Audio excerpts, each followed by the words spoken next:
जय Shri Ram. Hello friends, स्वागत है आपका मेरे चैनल ज्योतिष में। आज का विषय है संतान प्राप्ति योग। हमारे हिंदू शास्त्र में विवाह का प्रथम उद्देश्य ही होता है संतान प्राप्ति।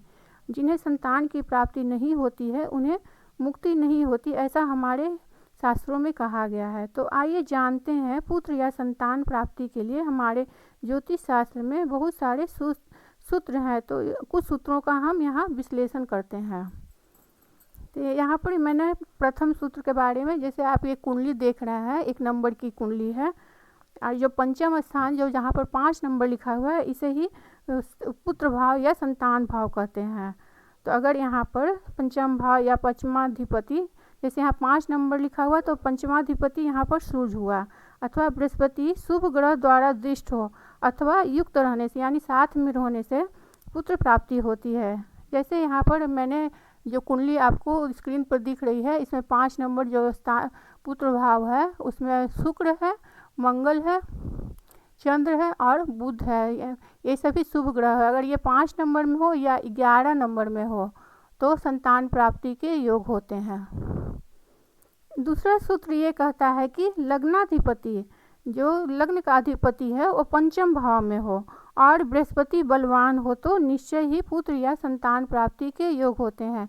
तो जो आप ये स्क्रीन पर कुंडली 2 नंबर से देख रहे हैं, तो 2 नंबर के जो अधिपति हुए वो शुक्र होते हैं। तो शुक्र यहाँ पंचम भाव में जाकर बैठ गए हैं और बृहस्पति बलवान हो, यानी जैसे जो 12 नंबर यहाँ आप जो लिखा हुआ देख रहे हैं वहाँ बृहस्पति बलवान होकर बैठा हुआ है तो आपको निश्चय ही पुत्र की प्राप्ति होगी।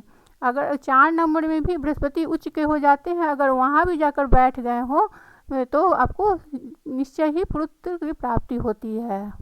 एक सूत्र यह भी कहता है कि बलवान बृहस्पति लग्नाधिपति द्वारा दृष्ट होकर पंचम स्थान में रहने से पुत्र या संतान की प्राप्ति होती है। जैसे ये कुंडली आप देख रहे हैं, ये 5 नंबर यानी सिंह राशि से 5 नंबर से शुरू होती है।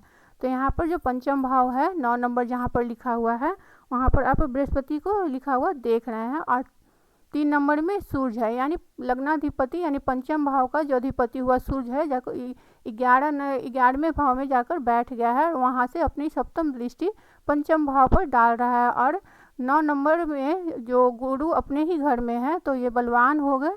तो इसलिए ऐसे अगर आपको ऐसी कुंडली में आपके योग है तो आपको निश्चय ही पुत्र या संतान की प्राप्ति होती है। एक सूत्र यह भी कहता है कि यदि लग्न से पंचम स्थान पर अगर वृष, कर्क या तुला राशि हो और उस स्थान में शुक्र या चंद्र बैठे हुए हों या उनकी दृष्टि भी हो तो संतान प्राप्ति के योग होते हैं। जैसे आप ये कुंडली देख रहे हैं, यहाँ पर पंचम भाव में 2 नंबर लिखा हुआ है, उसमें शुक्र और चंद्र हो और वहाँ से या पंचम स्थान में बैठे हुए या उनकी 7वीं दृष्टि पर रही है, यानी 11वें स्थान में भी शुक्र चंद्र बैठे हुए हों तो आपको निश्चय ही संतान प्राप्ति या पुत्र प्राप्ति के योग होते हैं। एक सूत्र यह भी कहता है कि यदि लग्नेश मतलब आप तो समझते हैं, तो लग्न के इस यानी लग्न के जो इस लग्न के स्वामी हैं वो और पंचमेश यानी पंचम भाव के स्वामी एक साथ हो, अथवा इन दोनों की परस्पर दृष्टि हो, अथवा वे दोनों अपने ही घर में हो, मित्र के घर में हो अथवा उच्च के हो तो निश्चय ही संतान प्राप्ति होती है या पुत्र प्राप्ति के योग बनते हैं।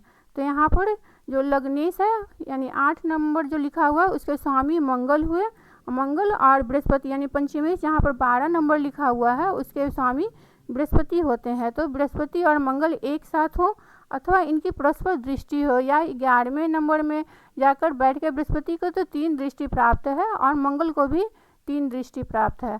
तो अगर आप वहाँ पर अगर एक दूसरे को परस्पर देख रहे हैं या अपने ही घर में हो, मित्र के घर में हो या उच्च के हो जाते हैं तो निश्चय ही संतान प्राप्ति के योग बनते हैं। आपको ये मेरा वीडियो कैसा लगा? अगर अच्छा लगा तो कमेंट्स करें, लाइक करें और शेयर करें। Thank you.